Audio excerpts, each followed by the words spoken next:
Chào mừng các bạn nhỏ và ba mẹ đã quay trở lại với kênh Điểm 10 cùng bé. Ba mẹ có tin được không? Chỉ 6 ít phút nữa thôi, các con sẽ không chỉ ghi nhớ nằm lòng hình dáng phụ âm ghép chờ và chờ, mà còn có thể tự mình đọc trơn tru cụm từ bé, chỉ, trò, chú, bò đấy. Đố các con biết vì sao hai bạn chờ và chờ nhìn thì khác nhau, nhưng khi đọc lên nghe lại hơi giống nhau không nhỉ? Bí mật nằm trong bài học về chữ chờ và chờ thuộc series đánh vần siêu tốc ngày hôm nay. Các con đã chuẩn bị sẵn sàng một đôi mắt tinh và một đôi tai thính để bắt đầu bài học ngày hôm nay chưa nào? Chúng mình cùng bắt đầu nhé!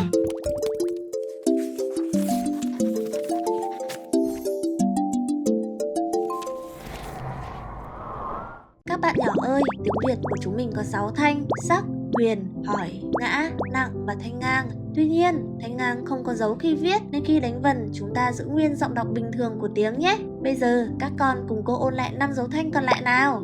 Dấu sắc là nét cao lên, giống như cái thang đang leo lên bầu trời vậy.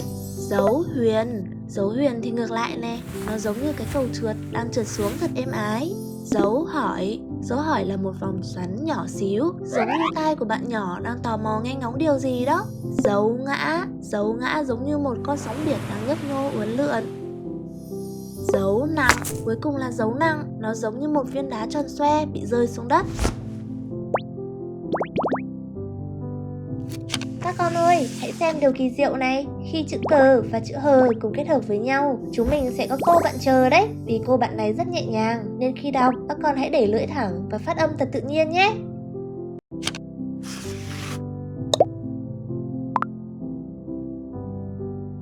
Chờ a cha, chờ a cha.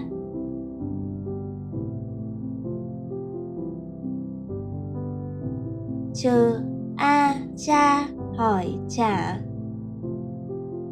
chờ a cha hỏi trả.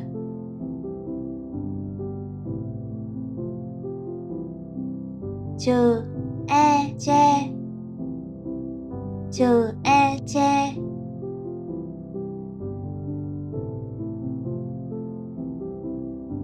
Chờ e che huyền chè, chờ e che huyền chè.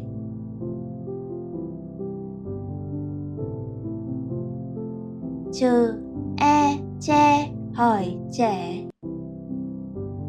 chờ e che hỏi trẻ.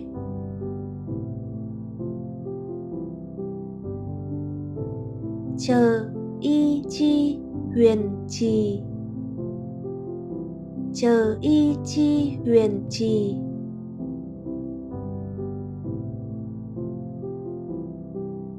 Chờ y chi hỏi chỉ, chờ y chi hỏi chỉ.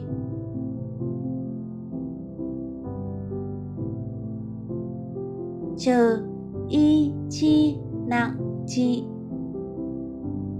chờ y chi nặng trị.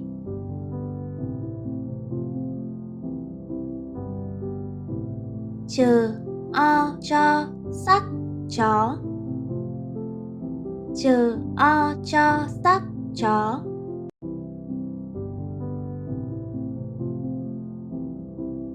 Chờ o cho ngã chõ, chờ o cho ngã chõ.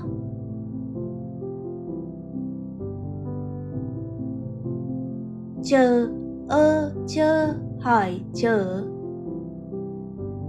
chờ ơ chơ hỏi chở.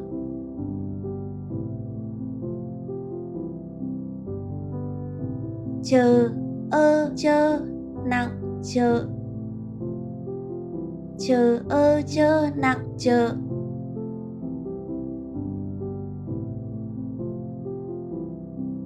Chờ u chu sắc chú, chờ u chu sắc chú.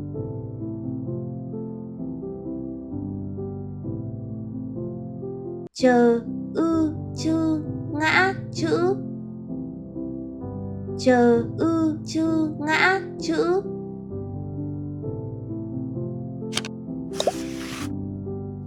Còn đây là một sự kết hợp đầy sức mạnh, chữ T và chữ R cùng xuất hiện để tạo thành anh bạn Trờ oai phong. Để thể hiện đúng vẻ nam tính của anh bạn này, khi đọc các con nhớ uốn cong đầu lưỡi lên nhé.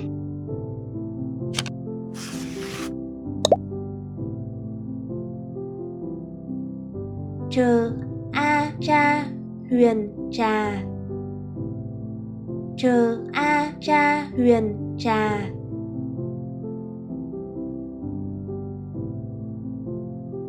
Trờ e tre. Trờ e tre.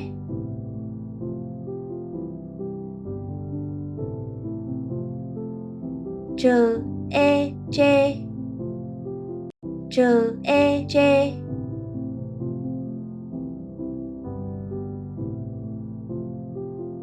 Trờ o cho.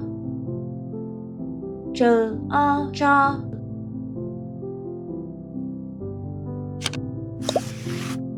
Để cô có thêm thật nhiều năng lượng làm video mới, ba mẹ và các con hãy bấm nút like, ngón tay cái, bình luận góp ý và chia sẻ video này giúp cô nhé.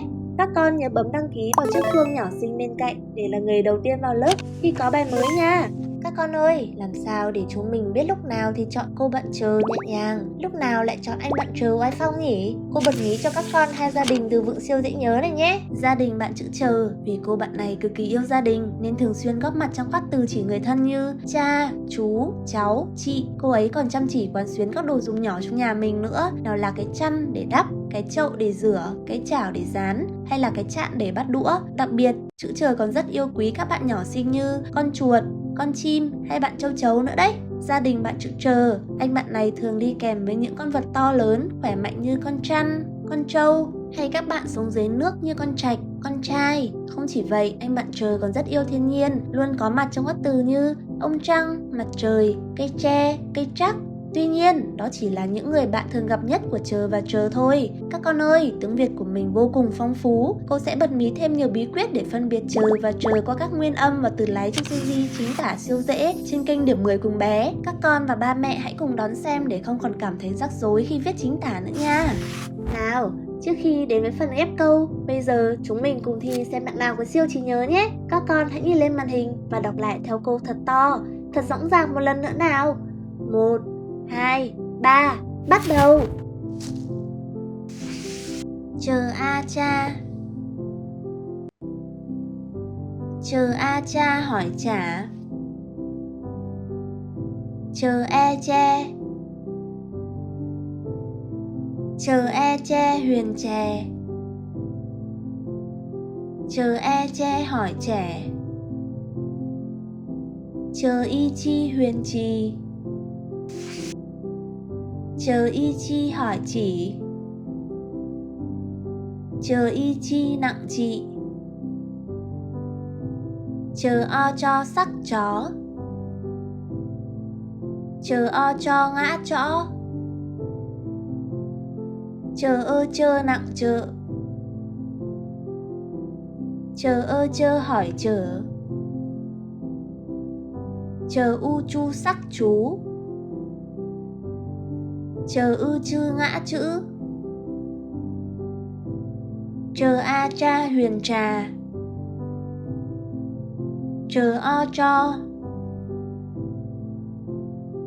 Chờ e che. Chờ e chê.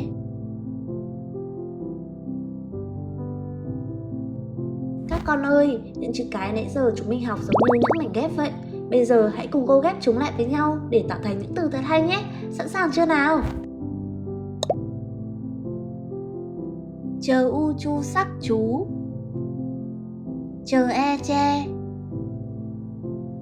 Ô. Chờ o cho.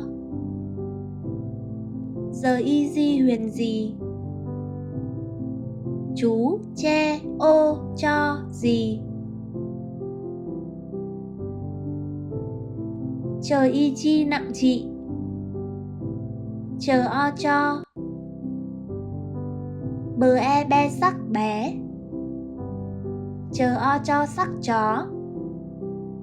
Sờ u su huyền xù. Chị cho bé chó xù. Bờ a ba huyền bà. Cờ o co sắc có. Trờ e tre. Vờ a va huyền và. Trờ e tre huyền chè. Bà có tre và chè. Bờ ô bô sắc bố. Trờ o cho. Bờ e be sắc bé. Trờ a cha huyền trà. L a la huyền là. Bố cho bé trà là. Chờ y chi nặng trị. Chờ y chi hỏi chỉ. Chờ o cho. Bờ e be sắc bé. Cờ a ca sắc cá. Chờ e trê. Chị chỉ cho bé cá trê. Bờ e be sắc bé. Chờ ơ chơ huyền chờ. Mờ e me nặng mẹ. Ơ hỏi ở. Chờ ơ chơ nặng chợ. Bé chờ mẹ ở chợ. Bờ e be sắc bé. Chờ y chi hỏi chỉ. Chờ o cho hỏi trỏ. Chờ u chu sắc chú. Bờ o bo huyền bò. Bé chỉ trỏ chú bò. Tuyệt vời! Vậy là cô trò chúng ta đã cùng nhau chinh phục tất cả các phần và từ mới của bài học ngày hôm nay rồi. Vì các con đã học rất giỏi và rất tập trung, cô quyết định tặng cho mỗi bạn một đứa bé ngoan của kênh mình nhé. Các con nhớ đọc lại bài thường xuyên để thành thạo hơn nữa nha. Cô rất tự hào với các con. Nếu yêu thích video này, đừng quên tặng cô một nút like và bấm đăng ký kênh để không bỏ sót bất kỳ bài học nào mới của cô nhé. Nếu ba mẹ cảm thấy những bài giảng này thực sự hữu ích, giúp bé tiến bộ và yêu thích việc học tập, cô rất mong nhận được sự hỗ trợ nhỏ qua mã QR đang hiện trên màn hình hoặc qua số tài khoản cô để ở phần mô tả phía dưới. Việc ủng hộ sẽ là động lực lớn giúp cô cải thiện chất lượng nội dung và duy trì việc ra video đều đặn. Xin chân thành cảm ơn sự đồng hành và hỗ trợ quý giá của tất cả quý phụ huynh. Hẹn gặp lại ba mẹ và các bé trong bài học tiếp theo.